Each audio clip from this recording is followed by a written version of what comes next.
আসসালামু আলাইকুম রহমতুল্লাহি ওয়া বারাকাতুহু। সবাই কেমন আছেন? আশা করছি আপনারা সবাই অনেক বেশি ভালো আছেন। আজকের এই ভিডিওটি খুবই ইন্টারেস্টিং হতে যাচ্ছে, কারণ আজকের এই ভিডিওতে আমি আমার লাইফে সব থেকে হার্ডেস্ট যে মুভমেন্টটা পার করেছিলাম সেই মুভমেন্টটা শেয়ার করতে যাচ্ছি। এবং আজকের এই ভিডিওতে আমি মূলত আপনাদের সবাইকে বলবো আমার আইএলটিএস এর স্কোর কত ছিল, প্রত্যেকটা ব্যান্ডে আমার কত করে ছিল, সব কিছু মূলত আজকের এই ভিডিওতে আমি শেয়ার করতে যাচ্ছি।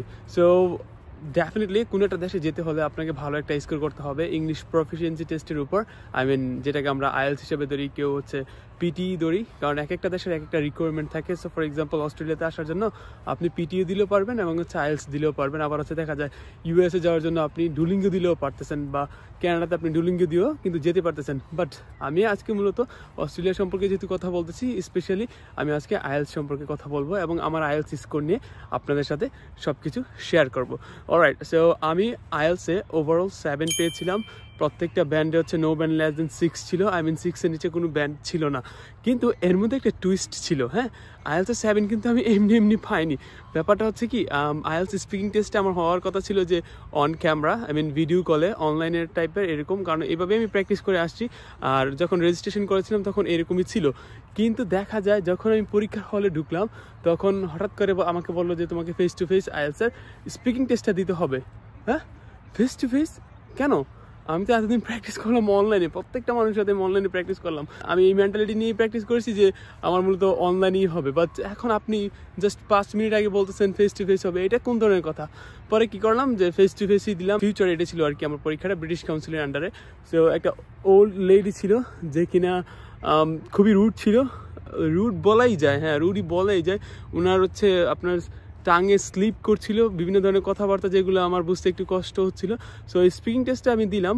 ওভারঅল স্পিকিং টেস্টের মধ্যে একটু ওনার সাথে কথা কাটাকাটি হলো। স্পিকিং রিকোয়ারমেন্ট অনুযায়ী আমি কিছু ফ্রেজ ইউজ করতেছিলাম যেটা কিনা উনি বুঝতেছে, বাট আমাকে জিজ্ঞাসা করতেছিল যে এটার মানে কি, ওটার মানে কি। সো এটা নিয়ে একটু কন্ট্রোভার্সি হয়েছিল আর কি। যাই হোক, ওভারঅল আমি হচ্ছে ডিসকাশনের মাধ্যমে সেই বিষয়টা ক্লিয়ার করতে পেরেছি। পরবর্তীতে যখন আমার আইএলটিএস এর রেজাল্ট দিল, ওই জিনিসটা দেখে আমি টোটালি শক। কিরে ভাই, এইটা কেমনে সম্ভব? আমি তো এইটা ডিজার্ভ করি না, আমি এর থেকে ভালো ডিজার্ভ করি। আমাকে ফার্স্টে দেওয়া হয়েছিল 6.5, আমাকে হচ্ছে স্পিকিংয়ে দেওয়া হয়েছিল 6, অ্যান্ড আমাকে রাইটিংয়ে দেওয়া হয়েছিল 6, আমাকে লিসেনিংয়ে দেওয়া হয়েছিল 8, এবং রিডিংয়ে দেওয়া হয়েছিল 6। সো এটা তো আমি কখনো ডিজার্ভই করি না। এতটা সময়, এত কষ্ট, এত স্ট্রাগল, এত স্যাক্রিফাইস করে আমি আইএলটিএস প্রিপারেশন নিয়েছি, আর হচ্ছে আপনি আমাকে এই রেজাল্ট দিচ্ছেন। পরবর্তীতে কি হলো, ফার্স্টে হচ্ছে আব্বু না করেছিল যে না ইমরান, তোমার হচ্ছে ইউআর করা উচিত হবে না, যা পাইছো তাই হবে, এই 6.5 দিয়ে তুমি মূলত যে কোনো দেশেই যেতে পারবা। বাট আমার মনটা না সইতেছিল না, মনটা মানতেছিল না, ইমরান তুই তো এটা ডিজার্ভ করিস না, এর থেকে ভালো কিছু ডিজার্ভ করিস। তারপর কি করলাম, তারপর হচ্ছে আমি EOR করলাম। EOR মানে কি, এনকোয়ারি অন রেজাল্টস। আমরা যেটাকে হচ্ছে বাংলা ভাষায় বলি চ্যালেঞ্জ করা। হ্যাঁ, মানে হয় না এরকম, হয় না যে আমাদের হচ্ছে আমরা কম রেজাল্ট পাইলে আমরা বোর্ডের বিরুদ্ধে চ্যালেঞ্জ করি যে আমরা আরও ভালো রেজাল্ট করবো। সো পরবর্তীতে এই চ্যালেঞ্জটা হচ্ছে অ্যাকসেপ্ট হলে দেন হচ্ছে বিভিন্ন ধরনের রেজাল্ট চেঞ্জ হয়ে আসে। তো সেম, সো আমি কি করলাম, আমি EOR করে দিলাম। EOR এর জন্য আমার টাকা দিয়ে হয়েছিল প্রায় 8,000 টাকা, যেটা আমি বিকাশের থ্রুতে পে করেছিলাম। সো EOR করার পর কি হলো, আমার হচ্ছে 26 দিন পরে আইএলটিএস এর রেজাল্ট আসলো। এই 26 দিন পরে যখন আইএলটিএস এর রেজাল্ট আসলো, তখন দেখে আমি একটু নিজেকে সান্ত্বনা দিলাম, না ইমরান তুই অন্তত পক্ষে এইটা ডিজার্ভ করস, বাট এর আগে যেটা ছিল এইটা ডিজার্ভ করিস না।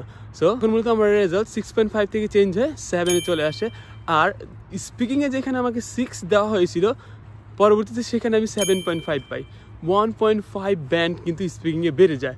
এবং রাইটিংয়ে যেখানে আমাকে 6 দেওয়া হয়েছিল, পরবর্তীতে সেখানে আমি 6.5 পাই। আর লিসেনিংয়ে 8, আর হচ্ছে আপনার রিডিংয়ে 6। রিডিংয়ে একটা কাহিনী হয়েছিল যে আমার সবাই একাডেমিক প্রচুর পরিমাণ প্র্যাকটিস করে, আমি তো জিটি ধরতামই না, জাস্ট একাডেমিক। সো হুট করে যখন আইএলটিএস পরীক্ষায় জিটি প্যাটার্নটা পেলাম, এত সহজ একটা প্যাটার্ন, বাট আমি তো প্র্যাকটিস করিনি আগে। সো হুট করে যখন এটা পেলাম, তখন আমার মাথা আউলাই গেল। এবার কি করবো, কোনো রকমে এমনভাবে পরীক্ষা দিলাম, পরবর্তী জাস্ট বের হয়ে বলছে আল্লাহ তুমি জাস্ট পাস করাই দিও, 6-এর নিচে যেন না পাই। সো এই হচ্ছে কাহিনী। আর আইএলটিএস এর রেজাল্টটা আমাকে অনেক বেশি হেল্প করেছে অস্ট্রেলিয়াতে আসার জন্য, কারণ আমার 2 বছর স্টাডি গ্যাপ ছিল, আর ওইখানে কোনো ধরনের রিজনই ছিল না যে আমার স্টুডেন্ট ফাইলটা বা আমাকে অ্যাজ এ স্টুডেন্ট হিসেবে অস্ট্রেলিয়ান গভর্নমেন্ট অ্যাকসেপ্ট করবে। জাস্ট আমার মনে হয় যে আইএলটিএস স্কোরটা ভালো থাকার কারণে, কোর্সটা ডিমান্ডেবল হওয়ার কারণে, ইউনিভার্সিটিটা টপ র্যাঙ্কে থাকার কারণে মূলত আমাকে তারা ভিসাটা দিয়েছে। এই হচ্ছে মূলত আমার আইএলস স্কোর, যে আমি আইএলসে ওভারঅল 7 পেয়েছি, লিসনিংয়ে 8 পেয়েছি যেটাতে সব থেকে বেশি হাইস্ট, এবং রিডিংয়ে 6 পেয়েছি যেটাতে সব থেকে বেশি লোয়েস্ট, স্পিকিংয়ে 7.5 পেয়েছি, আর বাকি থাকলে কি রাইটিংয়ে 6.5 পেয়েছি। এই হচ্ছে মূলত আমার ওভারঅল আইএলস স্কোর। তো আরেকটা ভিডিওতে মূলত আমি পুরো আইএলস জার্নিটা কিভাবে কভার করেছি, ওই সময়টা কি করতাম, কোন জিনিসটার জন্য কিভাবে প্র্যাকটিস করতাম, ওই জিনিসটা নিয়ে কথা বলবো। সবাই এই পর্যন্ত ভালো থাকবেন, আশা করছি আপনাদের কোয়েশ্চেনে অ্যান্সার দিতে পেরেছি। কারণ অনেকগুলো কোয়েশ্চেন্স পেয়েছিলাম এরকম যে ভাই আপনার আইএলস স্কোরটা শেয়ার করবেন, আপনি কোন ব্যান্ডে কত পেয়েছেন। সো এই ভিডিওতে মূলত আমি সব কিছু কভার করার চেষ্টা করেছি।